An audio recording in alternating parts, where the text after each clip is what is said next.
Yes, yes. Welcome to motherfucking Valuable Perspectives. I'm super happy. We have another dope guest with us today, Patrick Wagner.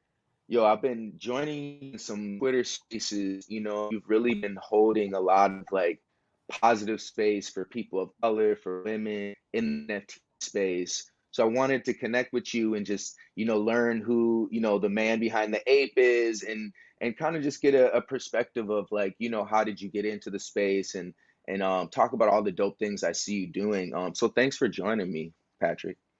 Thank you. So glad I could be on the show, and I'm always happy to drop any knowledge I can, or at least help people avoid the problems I've gone through and save them the trouble. Nice, nice. We all need to avoid those pitfalls. So Exactly. stay tuned, y'all.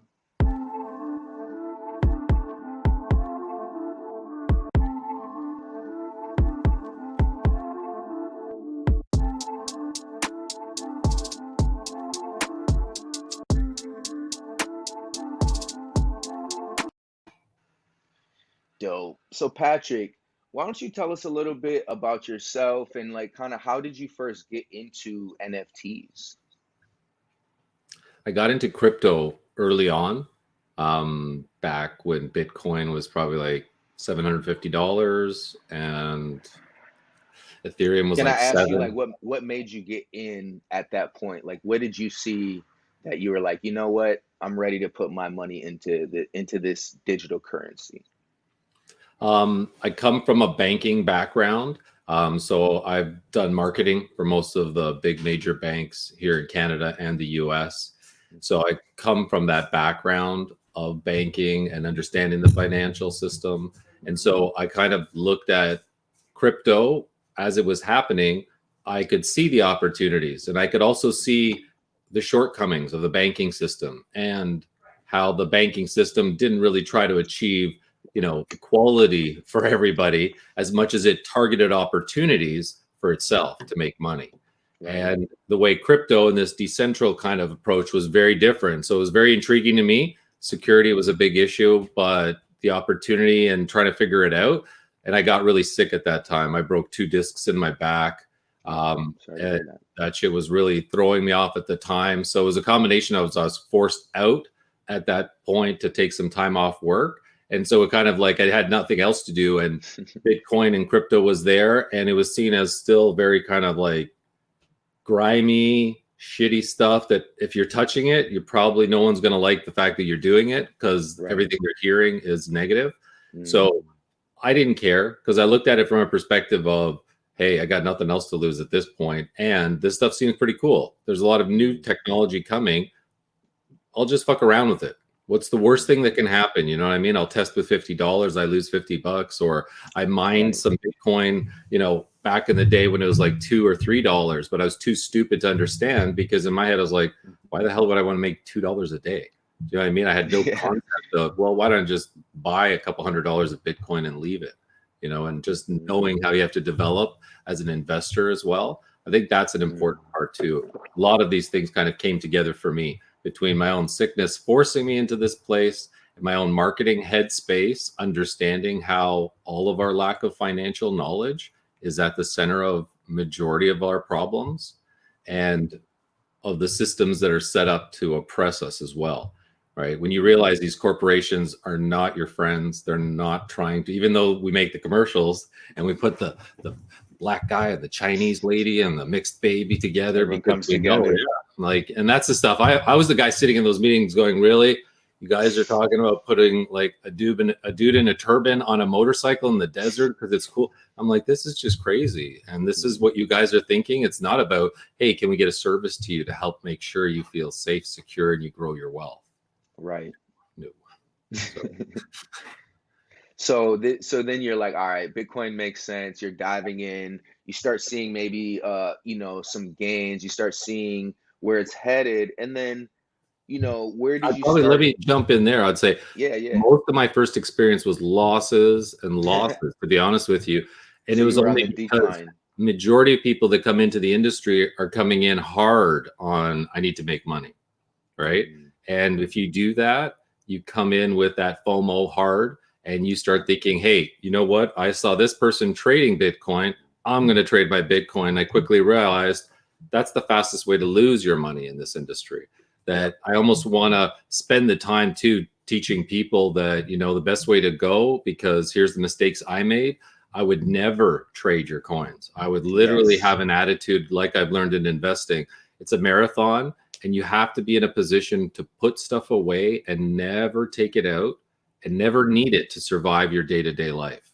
And I if you're really not, want to stress that point because I think, you know, the show is motherfucking valuable perspectives. And I think that perspective right there is so important when it comes to building wealth, right? Like what I hear you 100%. saying Yep. is delayed gratification, right? Yep. It's like to make wealth, you put money into good opportunities and hopefully you let it accumulate rather than, you know, trying to FOMO it and, you know, You I'm going to have to. grind it out, The right? only way to be really rich is to Yeah. leave it in there and long-term win. Just like the Bored Ape thing. I sold two of my fucking apes, one at 1.7 and one at 2.1, Mhm. both of which I probably lost, you know, $250,000, But at right? the time, you're like, well, I made this money and it felt And it good, was right? also that old me, which I've learned to try to, you know, keep it contained, because I thought the same thing. Hey, this could be the top. I should trade this. I need to make money, all of that. And I just want the perspective to people to know your job's to make income, but don't force income out of your investments. It's kind of Right. like me saying I have a dog and stressing it every day to see how it can make me money till I kill it, like, and then wondering why it fucking all went wrong. Well, that's a dog's Right. for enjoyment. That's a friend, not a workhorse, right? If that's Right. what you're looking for, do that. And that's where people, I think, get mistaken. And then you start trading, thinking you're all this and all that, and you're really just gambling. And Yep. then once you gamble all your money away, you fucking hate the industry, you hate the Mhm. opportunity, you hate yourself. You know what I mean? It's a You start combination shit of all talking it all. It's all a scam. And really, yeah, like every time I feel like I've made a move and like I'm gonna make money, I swear every time I've lost. And every time I'm like, you know, I like this project, I like what it is, I like the art, like I vibe with it almost every single time it's been a good call, right? And it's just really interesting how we have almost like these two sides of us. Like we have this like the little person on the shoulder, ego. like I want to Ego, call it that's the what I call devil, the right? ego. It's Yep. like, yeah, yeah, get it. You're like, oh, you this is a great idea. Other people are doing it, right? I Like think your hype that man, that your own hype yeah. man, right? For This sure. influencer just talked about it. Yeah. Like, yeah, and just being able to understand like why is that hype man even there in the first place? You know, like what's And the point of that hype man? checking him Mhm, accordingly, right? Or putting him into a mhm, box that says, great, 5% of my funds I will do crazy shit with. The I love that. 95%, I need to be like militant about how I protect it and how I don't allow anything to risk it. That's why, like, it's really, you nailed it with time perspective. That was my number one thing. Our biggest mistake, and it's not our own mistake, it's societal, in the sense that our devices that we live with out of our hands force us into instant gratification. Yep. All the marketing, all the media, all the TV, everything we do is instant gratification. We're sold Mhm, those concepts as being realistic, even if they're not, even if they don't produce, mhm. it's still sold to you as, hey, take this pill, it'll fucking solve it all. Yeah, and it'll be Yep. leaking out the ass for the rest of the time. But guess what? You won't have that elbow pain, right? Like, people don't Mhm. care. And I think Yep. that perspective, once you realize if you can only change your time perspective from short term to long term, everything changes. And realizing this is a marathon and you don't get a chance to stop. So if you're going to sprint like a motherfucker from the beginning and then you quit the race, that's how you lose. You got Right. to this race with the idea I'm never going to stop, even if it's like that David Goggins guy. He has some great videos, right? And he talks about it like that. Even if your leg's broken and you're bleeding, this is the race where you do not quit. You do not tap out and take an investment out and then realize a loss and then realize you're out. Because that's the way I used to trade too, right? Hey, I need Mhm, this couple of $1,000s to make me enough to pay rent, make me mhm, enough to pay this and that. And that's just not how it mhm. works. You're better off kind Right. of figuring out a way to, and I tell everybody do this, really minimize your life. Go backwards down to zero if you can. Go as far back down to zero, like rent a room with a friend. get rid of your card, get rid of every single fucking payment you can get rid of, and then rebuild using Ethereum and Bitcoin as ways of saving. So if you had the job, stack $200 a week in Bitcoin and Ethereum that you will never fucking touch. That's the only way you can have generational wealth or changes that will change everything for you. The trading stuff is how you make platforms money. And you realize trading is not designed for you to win. It's designed for the platform to make money. And then once you get that, and the YouTubers, right? So I want to put that oh out there. yeah, Like a lot oh of fuck people are yeah, watching YouTubers and they're like, hey, you trade, you do this, everybody putting link. So it's like most of the marketing materials that the public is seeing is really pushing them into trading, right? And I just want to stress for everybody watching that I also think that trading is, it's terrible for your mental health, it's terrible for your physical health. Sitting there watching charts all day is not what we're meant to do as human beings, yes right? sir, yes sir, And 100%, so like just, yeah, 100%. just being in that space of like filling your time with things that you enjoy rather than, like thinking you're gonna beat some computer screen. And there will be people to do it, but out of the percentages, it's not gonna be the majority of people. No, and especially when you know the scam is set up against you. Like when all these trading houses, whether you trade stocks, they don't give a fuck. Most of them don't even process your trade the way people think they do. So if I want to buy 1,000 shares of Tesla, they take the trade, tell me I got it, and they don't even make it because they know 99% of us make stupid trades. So they're just going to actually put it in a holding thing, buy an opposite trade using options. So they have no risk. And as it goes down, they eventually sell you a piece of paper back knowing the full time you were going to lose no matter what.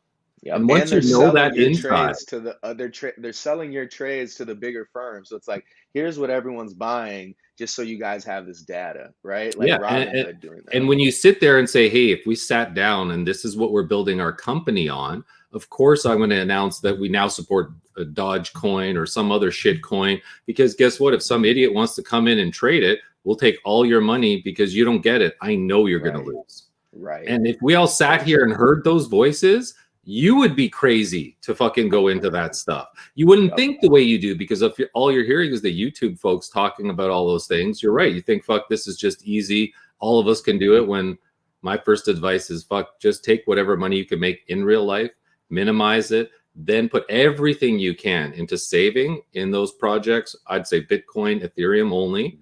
And then from there, if you want to make NFTs, or be involved in that industry to make more money to then stack more Bitcoin and Ethereum, that's the plan that I advise, right? And that's really looking at a 5-10 year plan. But I've only seen over the last 5 years, more people made into millionaires, more lives changes than I've ever imagined. And all I know too is most of my mistakes are exactly what I'm telling people to avoid, is to have the conviction for the long term. Don't fucking do anything that needs you to pay rent tomorrow. In fact, if you're thinking that way, get rid of your place. Go find something cheaper. Go work with people and make an option for yourself so you're not stuck in the traditional system that forces you to have, let's say, rent, mortgages, car leases, monthly payments, so that you must make 2 to 4 or 5K just to make ends meet. That doesn't set you up to be able to save for the future. That barely lets you kind of get through what you need to. And that's when, and then you add trading on top of that life, right? Like, how the fuck are you going to win? There's no way. You said something that I think is it's so important, and I see it as like the possibility is now, but it's very future leaning as well, where the ability to earn passive income through NFTs, through and not necessarily just through crypto, but specifically in the NFT space, there is a large opportunity right now, whether you're an artist or even, I think there's entrepreneurs, but even someone who can see sometimes gaming. I think gaming is also a really huge opportunity in the NFT space. And I personally have taken advantage off of things like Zed Run, and other, opportunities where you can take NFTs and breed with them and then, sell what you're breeding, which to me is very different than trading, right? Like playing Yeah. a game is something that a lot of us come from, right? Especially millennials, some people a little older. And I think that that's where all of this is going. Also, just, I have friends that they were struggling artists, right? And it's like, hey, make some NFTs. and all of a sudden they're now paying their rent through creating, literally solely through creating NFTs. And I've seen, like you, I've seen people and myself, do very well just getting in the right projects at the right time, not selling, right? Yeah. And I have sold two or three Collecting the projects. rewards for that, right? Getting more value. And those projects are the way to go going in the future. I think more and more is going to be exactly that, that you're not buying into. I tweeted about today that crypto 888 guy. He launched an inner circle. It I was like saw that. I, 0.24. I Now it's want to like, get in. Yeah. and that's the whole goal, is he's going to collaborate with huge artists that he's purchased. He has one of the most prolific collections out there. He has the Yep. best group of artists that he support. He's very, very, very supportive, right? So that's Yep. why people want to return the love. It's not like he's going to go out forcing artists to do, collabs or something. I'm sure he's launched this because he had hundreds of artists saying, we just want to give something. You've helped us so much. You've launched my career. You've done this promo, whatever. Here, take this, right? And I think Yep. that's where it comes from. And if you come with that mentality to the game, with a plan of giving back over those 6 months, 12 months, yeah, there's no way other projects can compete with you. And even as an artist, whether you're doing a 1-for-1 and then doing small little gift pieces and dropping those into people's wallets and building that into your plan, so that after you sell your first pieces, it's time to develop the gamification of your Mhm. marketing and sales, right? And that means, Mhm. hey, I think people would like a little bit of a, you know, broader strategy. And in that is, they'll get my piece, but over the next year, they're going to get 6 other mini pieces that also maybe together make another piece. So they're Yep. getting all of this cool stuff together. They might not even know it. And that's part of the Yeah. mystery. Yep. But that also lets you charge a much higher price, right? Because Mhm. you know you're going to produce that value as part of the scope of the project from the beginning, rather than running around going 3 months into it going, I wonder why the price has dropped out and no one cares and all of this. You're in Mhm. fact dropping things on the schedule and people are blown away, and the momentum keeps building your price value and showcase.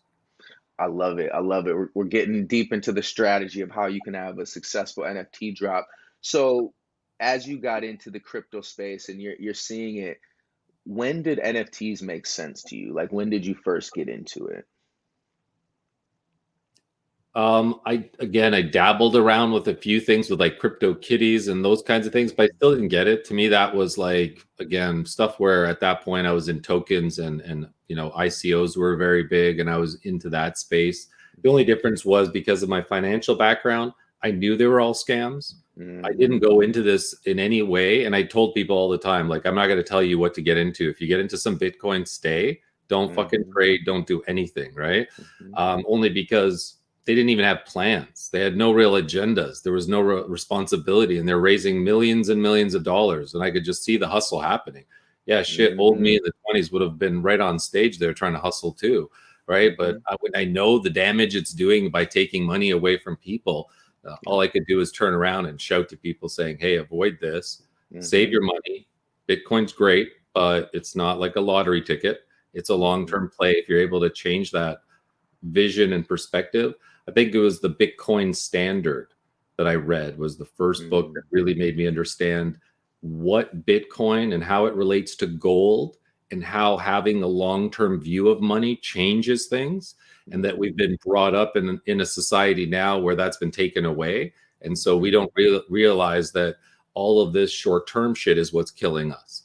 We're better Right. off having the most tightest daily schedule with the least bullshit and costs that you have to live with, and save as much of your fucking money as you can for yourself, and don't fucking fall for the tricks and scams, all designed in the digital world just like the real world.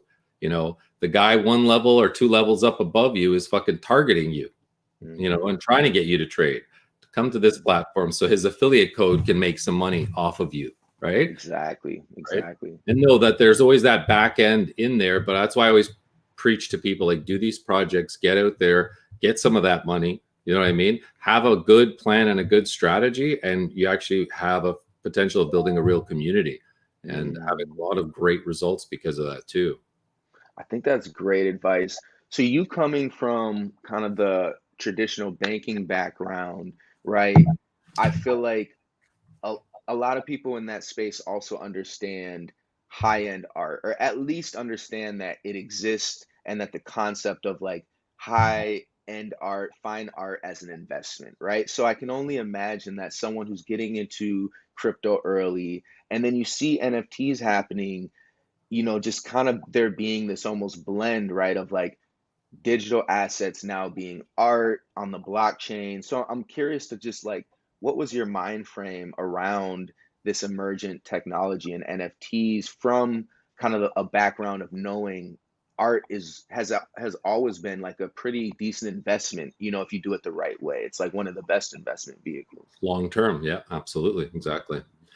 To be honest with you, as a combo more of my marketing background, where I really could see, instead of me asking for your email address and sending you an email to try to get you to buy my product, I started to see how I could use wallets and I could send you something that would get your attention.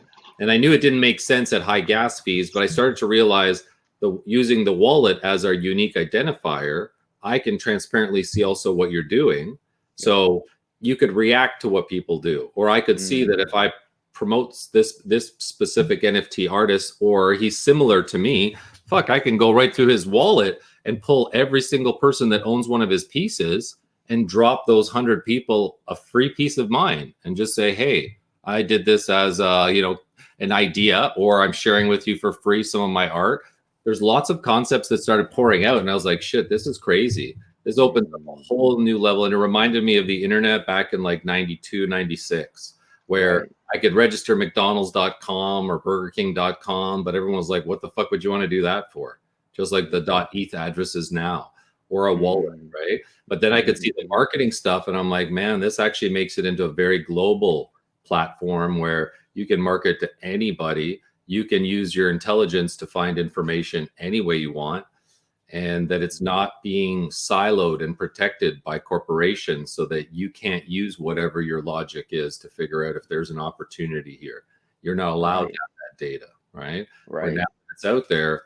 If you want to build on this, take advantage of it. It's there, and there's lots of opportunity to figure out where value is, or where it's left, some money's left on the table.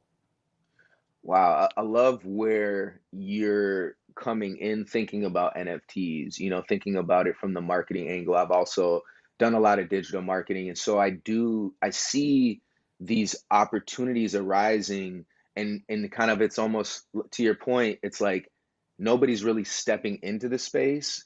But I think a lot of smart people are thinking to themselves and taking actions right now as far as what is that going to look like? How can we, quote unquote, take advantage of this opportunity, and doing it in the right way? I think the interesting thing to me about NFT space is I think some people are really doing it the right way, and then other people aren't, right? It feels like there's a pretty almost big gap of like, to think about how you release an NFT project, who you partner with, how it all gets built, and then like someone who just has a big name, and then they make art and they put it out. Um, yeah, and to me, I think I come from the retail space, so it's a lot about like the distribution, and thinking about like a lot of people want to come out with brands, right? But there's only so many Ralph Lauren's, there's only so many Supremes, and I see NFTs very similar because it's so multi-dimensional, right? Yeah, So I'm agree. curious of like, what are some of your favorite NFT projects, or one of your favorite NFT projects?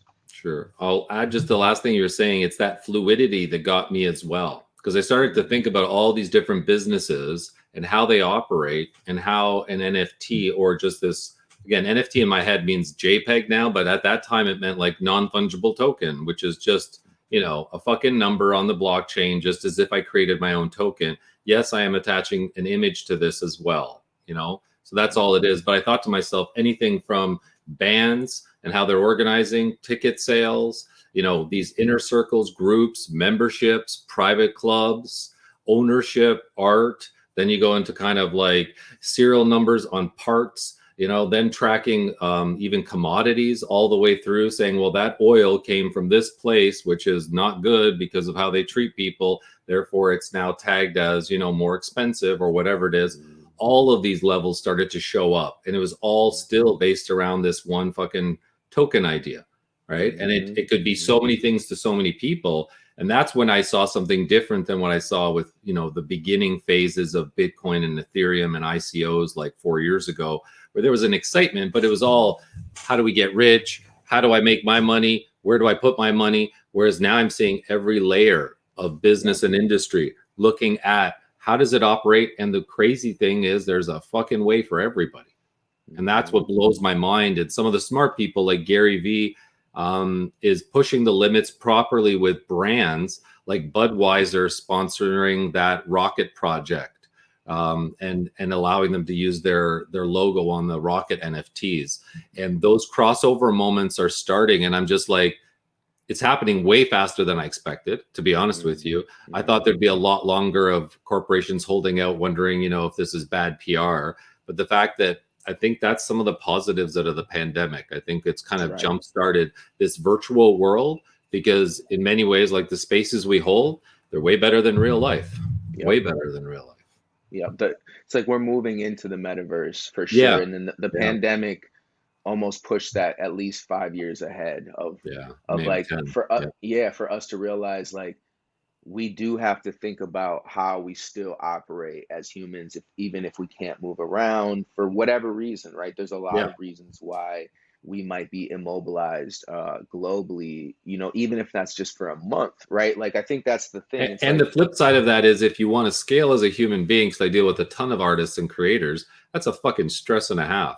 If I told you you need to be available to 10,000 people a day, you're not going to do that except for platforms like this. You need to be able to stream yourself. You can't do 1 hour calls with 10,000 people. It's not realistic, right? But 10,000 people can watch your streams, look through your stuff, and go through that content. That's the scalability of this. That's the potential where there could be 100,000 people in a year from now watching your things every day, which is, you know, not possible anywhere else. And exciting that I think people are getting that and getting rewarded for it, right? Where Michael Saylor talked about that, and he has this video, The Physics of Bitcoin, and he talks about the concept of time and space and how technology allows us to scale ourselves, right? Like this video, this conversation, and the value of that, right? Like if we are just having this conversation amongst us two, okay, now that's value. This MVP, the motherfucking valuable perspectives that you have, right? They stay right amongst in this circle, but putting this out on YouTube, now this conversation scales infinitely, right? And the cost of that scaling has been so reduced because of technology scaling, and that all leads into, you know, NFTs and Bitcoin and why these technologies are so powerful. And how quickly they're developing to lower the bar to make it easier for you and me to be able to do stuff like this, or for you and me to set up a DAO and quickly throw some art into it and have coins and be making, you know, money or raising money or whatever it is. It's in this world you're starting to see the money flows to those who have value to provide. Whereas in the real world, I find it's like corporations hold their money and only work with certain projects the way they want to so they can guarantee their wealth. Whereas this point is, if people like what you're doing, I would tell you to quickly get an NFT project together, put 500 to 500 out of even one image, and let people start investing in you. Let people start giving back. And it doesn't have to be correlated. Even, I think sometimes people look too much at these projects and say it has to be this roadmap like the Bored Apes that does all these fucking crazy things. No, you can say, hey, I live in Chicago. I live in this community. I'm going to help people in my community. Here's a piece of my art, and here's what you can do. Right? That's it. That's enough. Like, that's enough for people to say, guess what? There's people getting millions of dollars for pictures of a fucking tweet, pictures of a goddamn rock, pictures of one color on a page. Right? So don't fucking think for a second that what you have to offer or your vision or your concept for your community should be in any way rationalized against these crazy projects. I look at it, like, literally put a couple of dots on a fucking page and say you're helping your local block get better technology in the hands of kids, and watch people jump up to support and help out. And I think those are the opportunities that are low-hanging fruit for people to go for and not stop themselves for going after, you know, whatever they're able to do now. You don't need to be a fucking 3D artist. You don't need to do video. You don't need to be able to do all these crazy, awesome things that you're seeing. I've seen people succeed. Story matters a lot more Yeah, sometimes, I right? think, oh man, that to me, one of the most important things about an NFT is actually it is the narrative on top of the NFT, Yes. right? So you have the art, but the art is like one layer of what that is, right? I would say I don't want to say it's meaningless, but like compared to the narrative of what that art is, what that art means, even like to your point, it could be two dots, it could be, or it doesn't even have to be art, it could be a couple words, but it's about what is the narrative? Is that narrative that if you buy this, I'm taking part of this money and I'm going to my community in Chicago, to your point, and I'm going to do this thing, right? And then people can wrap their head around, why do I want to invest in this NFT? But one of the things that I think is so important about NFTs that I've seen is liquidity, right? So like when I was younger, I don't know if you used to ever like collect baseball cards or basketball cards or Oh anything, yeah. right? Oh, yeah. And like I was a huge fan of that. And NFTs reminds me a lot of that energy, right? Like you open a pack, you don't know what you're gonna get. Maybe you're with your friends and you're like, what did you get? What did I get? Maybe you start trading, right? And after that, like the whole process for me is like, okay, I have cards, I have my Beckett, I kind of know I have some rare cards, but there's no liquidity. It's not like I can take one of my cards, enter it into this box, and all of a sudden I get money out of it. And I think that's just like a very revolutionary concept that like I have this thing, but out there is like liquidity that I can even see. I can measure the liquidity that's out there for this thing that I have. And I think that like when we start thinking about that, even with just like the two dot project, it's like, well, I have this project, but there's liquidity out there for this project, right? And then if other people see, wow, like this project with the two dots, people are investing in this thing, and other people with liquidity can say, I want to put my liquidity into this thing. And I think the patterns of that is And that, so powerful. yeah, and the value kind of is going towards people. So if you as an individual may not even say, I'm going to go help my local community by, getting iPads for whatever kids, it could be as simple as, because I understand economics, and not the economics you're taught, but the actual reality. Even getting money in your hands, you will spend it better than a white person will. You will share it better within your own community, and however you send it will go better than any plan a white person will have, any plan the government will ever have. So I hate when people sometimes put judgment and say it must be limited to XYZ. Fuck, if it only Right, helps you and it right. raises you up to a better lifestyle so that you can then help others, that's enough. It doesn't need to Mhm. be you're changing the whole block overnight, because that's a fucking big ask. And some people are just struggling to get through their own days. And that's why I think it's important to kind of look at it without too much of a expectation or judgment, as much of a just a reality that the more vulnerable and open you're willing to be as an artist, the more willing you're able to provide value to your community, that money will come to you, right? So yeah, if Mm, you're able to articulate all those things and tell people, here's what my vision is, but I haven't started anything because I need a bike or I need a car or I need this or I need that. Great. If your idea is good and you're able to articulate it or show your plan, this is the industry where money will come to you and people will gladly support things. And as you make progress, like you said, and you can show the moves that you're making, then more money will come because they realize, okay, now mm, I have proof of work. He actually mhm. did this first thing and it worked out. And he sold Yeah. these pieces, raised this money, did this thing, helped himself get a car. Now he's doing shows here, here, and here. Great. Right. I want to help invest in the next leg of his success. I Right. think that's such a brilliant point of uh, making sure that we as a community, and this is around the world, but like we're taking care of ourselves, right? And that was actually something that I wanted to share in a room I was in with you. And it's all about like the right space and time. But I think that specifically for the Black community, people of color community, and women, we've been dealt with a lot of trauma, right? And so what's very important in our communities is that we are getting professional help to deal with that trauma. And sometimes what's happening is before we're getting the personal help, we're going to the public square because we might not know we need to get that help personally, right? And when we do that, we're putting a strain on the public square, because the public square now has to it has to take care of, you know, basically everybody who's hurting, right? That's kind of like Mhm. how the public is. And so, you know, it's so important that you said, like, if that money goes to you, and then that helps bring you to a place where your mental awareness, you know, your mental health is Your own now stress level, stable. your own Yeah. trauma level goes down because now you're not fearing for paying for rent or food or whatever it might be. You can Yes. do whatever you need to do to help yourself. That's why I think it has to go with no judgment of where it goes. I love the idea of, I hey, agree. the bar's fucking low, guys. If you can take a picture of a tweet and make $1,000 a day, you should fucking do it, right? Hmm. But you Yep. still have to have a plan. You can't just fumble around saying, hey, this is me. I have a tweet, buy it. No, you still have to hustle and get out there. That Sly Fly guy was a great example of that, right? Where it's like taking an idea and running with it and continue to run with it and produce. And if there's money out there, it's there to be taken. And, you know, For if you have a sure. good plan, just like a good business in real life, you know, and you can articulate that plan and show that plan, people will get excited and it makes sense. I agree to your For point about sure. the mental health and all of those things too, that you know, one of the things I do a lot of is just like human psychology, behavioral psychology stuff to understand Me things too. more. And one of the things Yep. I was just learning on a book I was reading today, and it just one of the questions you ask is how people were brought up. And being an only child, being in different relationships where, you know, your parents are always different, right? And all these Hmm. dynamics are the filter you're coming to the world with.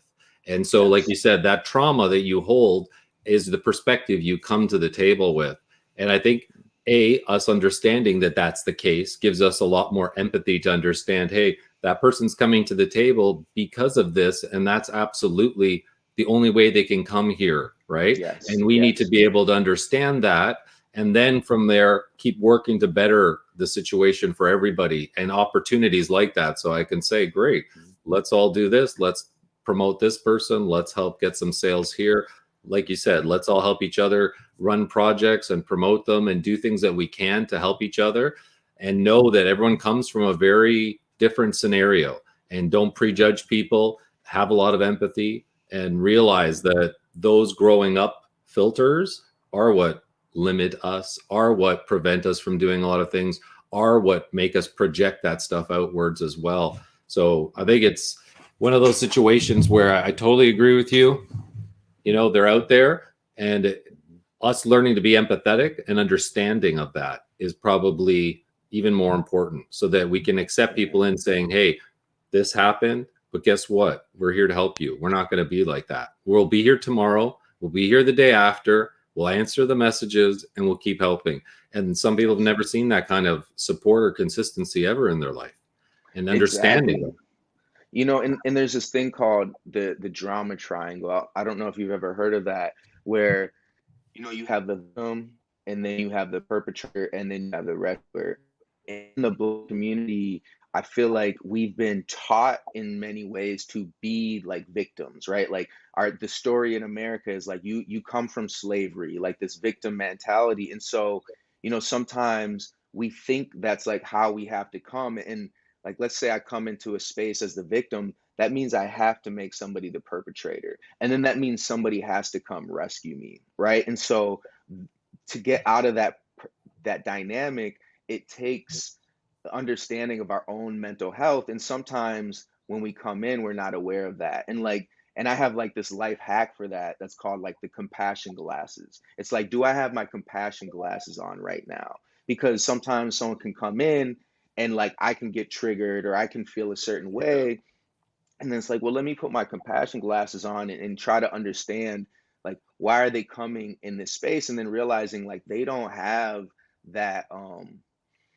have the support that they need right now, right? Which, and then they're coming here for support. And so it's like trying to help people understand what it looks like to get your help, you know, from within, and to get a therapist, to potentially get a coach. And sometimes, and a lot of times, that is about how much, you know, resources do we have, right? Yeah. And so Access to those. that's a Absolutely. part of the problem as well, specifically in the Black and brown communities, and for women, and the LGBTQ community. So I just wanted to put that out there, that it's the most powerful place is to realize that no matter what, I'm not a victim, right? And I look at the Black community like we're not victims, and that instantly puts us in a position of power just to admit that, right? And so I think that it's so important. It's like, and we're here to help you wherever you're at. You're not a victim. Yes, things have happened to you. You may have been victimized, but that doesn't mean that who you are is a victim, right? And I think as we move forward, because one of the reasons I wanted to have this conversation with you is I see you as an ally, and it's so important to be able to, on both sides, understand each other, right? Like Mm. for people of color to understand allies, for allies to understand us, because at the end of the day, like my mom's white, right? And my mom's a Jewish woman. Her mother's a Holocaust survivor. And so I see different perspectives. My father's also a Black man, Black mixed with Native American. And so like part of me, I see these different perspectives between both the Black and white world, right? Like I've always seen that. Like in myself, I see a Black man and I see a Jewish man, right? And I see a Native American man when I look in the mirror. And just kind of coming to an understanding of like Black people, we can never understand what it means to be white, right? White people, you can never fully understand what it Sure. means to be Black. I, as a man, I could never understand what it means to be a woman, but I Mm. can sit here and I can empathize and I can have compassion, I can learn, right? And I think that's the space that we're all in, right? And I think it benefits all of us for, people of color to understand, allies, and allies to understand people of color in all areas, because I heard this quote once and I think it's so true. I can't remember exactly who it was. I think it was the creator of the Dilbert cartoon, Scott Adams, and he said, never underestimate white people's want to help. And I think that he said something like he said white people's want to help is the largest untapped resource. That's it. I don't want to fuck it up, right? That's a good one. I like It- that. yeah, and I think it's true. I think that white people have a lot of power and resources around the globe, and there's like a lot of projections on that, like being either good or bad, and you got like white privilege, and you have all these things, right, that are just in the public lexicon. But I think especially coming from like the Black perspective, when I look at things like Dr. Martin Luther King, he was in some ways privileged growing up, right? Upper middle class, both of his parents very, very like well educated. But think about the power and the moves and the change that he made with the privilege that he had, right? I look at somebody like Bruce Lee, he grew up, with a very successful family in the movie business, as he's growing up, he's traveling around the world. He had more privilege than the average white American by the time he was 18 here in America. And then look what he did. He changed the perspective of Asian people here in America, really put a positive kind of energy towards specifically like Asian men. Like Black people love Bruce, like everybody loved Kung Fu and Bruce Lee and that You're right. stuff here You're in absolutely America, right. One right? of the And things so that go ahead. I just wanted to say, because it's what you're talking about in many ways is, I feel like television and media makes us think we're single dimensional people. Like, so yes, you're Black, so therefore you're this, this, this, this. Do you know what I mean? Mhm, Where the mhm. reality, what we're finding is you're more multidimensional, and you're probably a combination of 5, 10 different things. And it Exactly. goes as far as, because in marketing we try to develop cohorts and know that, hey, you're this age, so at 38 you probably have a guitar, and because of that you probably drive a sports car, and all Yeah, the these things target are who you demos. are, right? You can go and protest one day and then the evening be in a garage band playing, whatever music you like, doesn't matter, and then fixing cars at night, and love the grass at the front of your house and take care of it. That still doesn't mean you're not a Black man, Right. right? But we Mhm. still look at each other through the single lens of what media kind of portrays as being that individual stereotype. And I think even coming to the table realizing, hey, we don't know what all those other people are behind that one image that we think, and we have to be able to give people time to have them, expose them in a safe way, and understand that that's normal, right? Yeah, Mhm. maybe it's funny that I garden and I like to garden or whatever. Do you know what I mean? Just as much as I like to look at stock charts or trade stupid JPEGs and make lots of money. That's Right. actually more like how people are in real life, and being honest about those things, good and bad, I think really helps us all develop and realize that struggle is real for all of us. Yeah, it's so true. And I think when we get together and there's more diversity in ideas, there's more diversity in thought, then I think two things happen at the same time. A, I realize like I'm very different than other people, right? Which is true. Like I am unique, right? And I have unique thoughts. And at the same time, I'm very similar to everybody, right? We all have Mm, the same emotions. Like we all feel sadness, anger, right? Shame, exactly. fear. Those emotions are not exclusive to me or you, right? And that's those are the things that actually connects us all, right? And we have these kind of nodes of uniqueness, but really most of us is so connected, right? And And we're and I much think better at looking at those things that are similar to us than we are picking apart our differences. And that's Mhm, exactly the mentality right there, as like top of the food chain in my mind, right? You can't mhm, have people saying, no, guess what? As a politician, my job is to fucking drive wedges between people and say things to make people angry against, point out all these differences because that'll cause strife and conflict. No, that's not the way. It's like a doctor saying, guess what? Your arm's broken. Great. I'll break both your legs. That way your arm doesn't hurt anymore. I'm a fucking right. doctor. Creating conflict. Yeah. Right. And Mhm, and understanding that, because to me, that's a very powerful platform. We cannot let people incite those things, because if we look at our commonality, we work as a team. If we try mhm, to focus on our differences, we get no traction and they win. And I say it mhm, in a way as they, because I know there's these systems that want us to fail. They're mhm, designed to want us to infight. If you look back at all the things that were done previously by FBI and CIA, and how a lot of these things were done just by misinformation within groups, making it more difficult for everything you do so that eventually you give up. yeah. And knowing that that's the case and making sure that we don't go that route makes a huge difference, I think, too. Absolutely. So, what do you think the future of all this looks like? I think that you're someone who's been here in the past, you're obviously heavy in the present. So, I think that you have a unique perspective of like, where do you think this is all heading? Um, I think it's just going to keep getting bigger and bigger and more exciting. And like I said, all these layers of business that I knew 6 months ago were watching, and I think over the last month are now committed to doing something.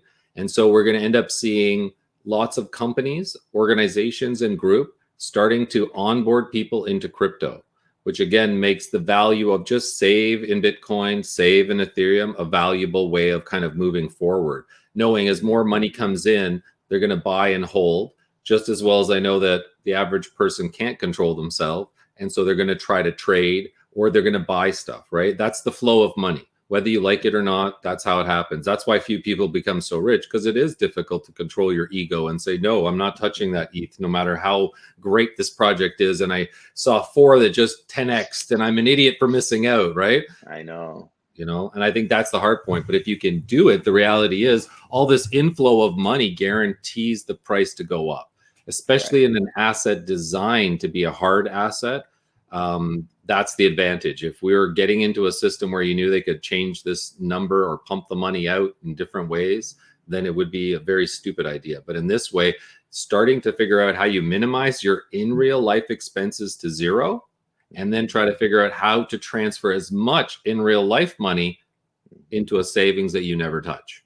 Yep. And then doing that, I know it sucks, but even doing that for a year to 2 years before you see, a lifetime or even a generational jump in your wealth. Yep. But if you're willing to commit to that 2 to 5 years, yeah, you're going to do stuff in 2 to 5 years that would have taken your family 50 to 100 to get It's to. it's so amazing and just yeah, I think it's brilliant advice to listen to. And we always say do your own research, but I just think that that's a wise way to move forward. Patrick, how can people connect with you more, get in touch with you? I know you're an art collector, you're in this space pretty heavy and on Twitter. How can people get in tune with you?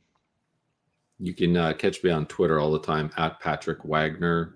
I have videos on my website, patrickwagner.com. All of them are cybersecurity related because, again, I just see how people get screwed over, and I see people who are really expert in technology get screwed over. There's only a couple of vectors that are out there that people can really take advantage of, and once you understand them, you can feel much more confident coming into this space. So take a look at that information. DM me anytime, comment on anything. I'd love to help you out. If you're an artist too, just send me whatever you got. I'll take a look at it and share it if I can. Awesome, my brother. Man, I really appreciate you for taking the time, just sharing your motherfucking valuable perspectives. I feel like you dropped a lot of science on wisdom today. So thank you so much for your time. No problem. Thank you very much. And one thing I'll just add too is any advice you get from anyone in the space, always temper it with what's the risk, because that's what I find where you can really figure out what's a scam and what's not. Because if someone can't honestly tell you what the risks are versus just the promo of the reward portion, it's a scam. I could tell you, here's where we could go wrong by stacking $100 a week in Bitcoin. I'll tell you what the potential is. During that year, the price may crash by 90%, but you're going to keep through it because sometimes these winters go for 2 years, right? And if you understand that, it'll come back maybe 3 times as much, like you see what happened before. But if someone can't explain to you the risk, they're not helping you at all.